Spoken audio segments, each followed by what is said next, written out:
அனுபவத்தை பொறுத்தவரை அந்த கட்சியில் ஒரு மூத்த அரசியல் தலைவர் இல்லாததால் அவர்களால் ஒரு சிறிய பிரச்சனையை கூட எதிர்கொள்ள முடியாத ஒரு சூழ்நிலை ஏற்பட்டது.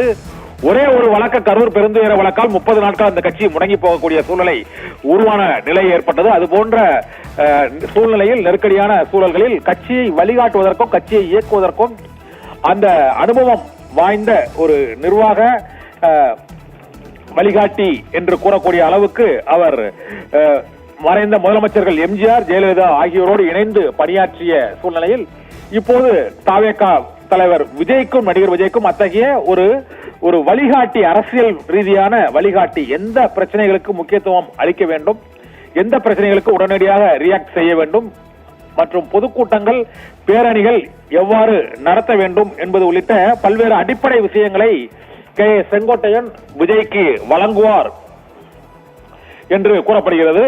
இதற்கு செங்கோட்டையன் இந்த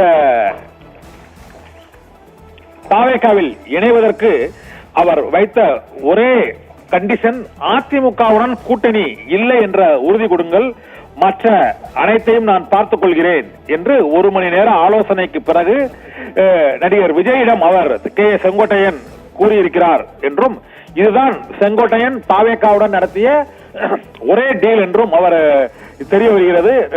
தாவேகா தலைவர் நடிகர் விஜயுடன் அதிமுகவுடன் எந்த காலத்திலும் கூட்டணி வைக்க கூடாது என்ற ஒரே ஒற்றை நிபந்தனையுடன் அவர் செங்கோட்டையன் இப்போது தாவேகாவில் இணைந்திருக்கிறார். அந்த 1 மணி நேரத்துக்கும் அதிகமாக நடிகர் விஜய் மற்றும் அங்கு ஆதவ் அர்ஜுனா மற்றும் தாவேகாவின் இந்த கொள்கை பரப்பு பொதுச் செயலாளர் அருண்ராஜ் உள்ளிட்டவரிடம் அவர் ஆலோசனை நடத்திய பிறகு, புஷி ஆனந்த் உள்ளிட்டவரிடம் ஆலோசனை நடத்திய பிறகு அவருடைய நிபந்தனையாக ஒரே ஒரு கண்டிஷனை தான் அவர் கூறியிருக்கிறார். அந்த ஒரே ஒரு கண்டிஷன், அதிமுகவின் மட்டும் கூட்டணி வைத்துவிடக் கூடாது என்ற ஒரே ஒரு கண்டிஷனை தான் அவர் கூறியிருக்கிறார்.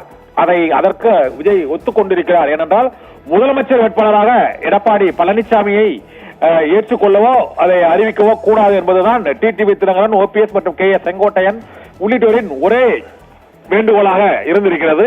ஆனால் அதனை விஜய் ஏற்றுக்கொண்டார் என்பது உறுதியாகிவிட்டது. இதனால் தாவேகா இனிமேல் அதிமுகவுடன் கூட்டணி வைப்பதற்கான வாய்ப்பு இந்த தேர்தலில் இல்லை என்பது KS செங்கோட்டையனின் இந்த இணைப்பு மூலமாக உறுதிப்படுத்தப்பட்டிருக்கிறது. இதனால் திமுக கூட்டணி, அதிமுக, பாஜக மற்றும் இதில் தேமுதிக பாட்டாளி மக்கள் கட்சி எந்த பக்கம் போகிறது என்பது மதில் மேல் பூனையாகத்தான் இருக்கிறது. அவர்கள் ஒருவேளை தாவேகா பக்கம் வருவார்களா என்ற கேள்வியும் எழுந்திருக்கிறது. இதனால் தாவேகாவிற்கு ஒரு புதிய ஒரு அடையாளம், அந்த கட்சி அனுபவம் இல்லாதவர்கள் கட்சி என்று புறந்தள்ள முடியாத அளவுக்கு இப்போது